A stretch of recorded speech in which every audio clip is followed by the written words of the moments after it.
টি-20 সিরিজের প্রথম ম্যাচে আয়ারল্যান্ডের বিপক্ষে বাংলাদেশ হারায় হতাশ খেলা দেখতে আসা সমর্থকরা।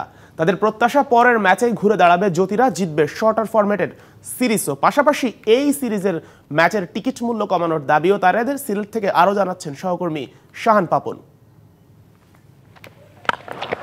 সিলেট স্টেডিয়ামের গ্র্যান্ড স্ট্যান্ড এরিয়ায় গ্যালারিতে বসে বাংলাদেশ আয়ারল্যান্ড নারী টি-20 উপভোগ করলেন দর্শকরা। সব মিলিয়ে শতিনেক দর্শক ছিলেন স্টেডিয়ামে। সন্ধ্যায় জমে ওঠা ম্যাচ নিশ্চয়ই আফসোস বাড়িয়েছে তাদের, যারা আসেননি স্টেডিয়ামে। 12 রানের আফসোসে শেষ হওয়া ম্যাচ শেষের দিকে রূপ নেয় হাই ভোল্টেজে। ম্যাচ শেষে কয়েকজন দর্শক বললেন, টিকিটের দাম কমালে আরো দর্শক বাড়ত।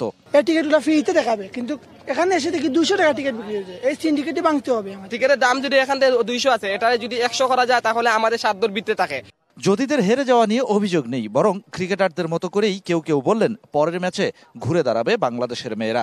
খুব ভালো লাগছে খেলা, ওপেনার দুইটা খুব ভালো ব্যাটিং করেছে। লাস্টের দিকে ট্যালেন্টরা খুব ব্যর্থতা ব্যাটিং করেছে। আশা করি আমরা পরের ম্যাচে আবারও ঘুরে দাঁড়াবো ইনশাআল্লাহ। বছর শেষের খুশি নগদে হবে বেশি। নগদ পেমেন্টে নির্দিষ্ট ক্যাটাগরির কেনাকাটায় 300 টাকা পর্যন্ত ক্যাশব্যাক। পরিবার নিয়ে অনেকেই এসেছিলেন খেলা দেখতে। ছোট্ট শিশুটাকে কোলে নিয়ে বাবা বললেন, নিগার সুলতানা জ্যোতির মতোই ক্রিকেটার বানাতে চান তার মেয়েকে। আশা তো আছে, দেখা যাক কি হয়। জি, জ্যোতি। লাক্কাতুরার উইকেটে 2 ইনিংস মিলিয়ে রান আসলো 326। বিপরীতে উইকেট পড়লো 12টা। রান বন্যার উইকেটে 4 ছক্কা দেখে 12 রানের আফসোস ভোলার চেষ্টা করতেও দেখা গেল অনেককে।